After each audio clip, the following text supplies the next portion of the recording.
ওরে শালা বিকালটা হইলেই খাবার খুঁজতে আমার মন চায়। এখন এনে দেখি ট্যাং আছে, ট্যাং তো খাওয়ান যাইব না। এখন কি খাওয়ান যাইব? ওরে শালা চকলেট বিস্কুট লুকায় রাখছে আমার ছোট ভাই দেখি। চল এডি দিয়ে এখন একটা রেসিপি করতে হইব, যাতে পেটটাও ভরে মনটাও শান্তি লাগে। তো এখানে চকলেট বিস্কুটটি তাড়াতাড়ি করে খুললা লইতাছি বাইরে দেহনের আগেই। সবটি বিস্কুটে লয়ে লইলাম একটা বাটিতে, আর মাঝখানে একটু খাইয়াও লইলাম। না খাইলে কিন্তু আবার আমার মন ভাল লাগে না। লেগে তোমরাও খাইয়া নিতে পারো চাইলে। এখন বিস্কিট টেরে গুঁড়া গুঁড়া করে লইতাছি।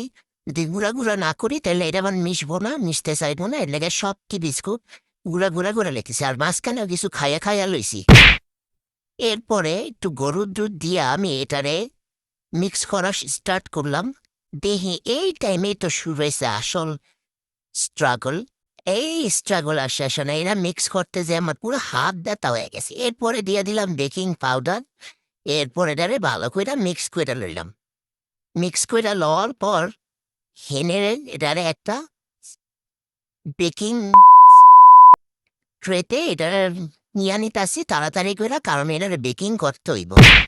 আগে একটা প্যান প্রিহিট করে রাখছিলাম, এখন এটারে দিয়া দিলাম আর ঢাইকা দিলাম 20 মিনিট। দেওয়ানোর পরে কাঁটা চামচ দিয়ে দেখা লইলাম কেকটা হইয়া গেছে।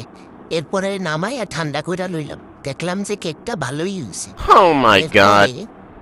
ভাবছিলাম ক্রিম দিমু, কিন্তু আর দিলাম না। এরপরে তবে কাইটটা লইলাম তাড়াতাড়ি কইরা নেরে, ভাইয়ে যদি আবার দেখে তাহলে আমরা তো থুইব না। তাড়াতাড়ি কইরা খাইয়া লই কেকটা।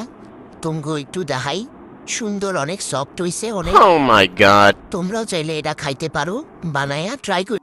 আর আমারে ফলো করতে ভুললো না এরকম নতুন নতুন ইউনিক রেসিপি।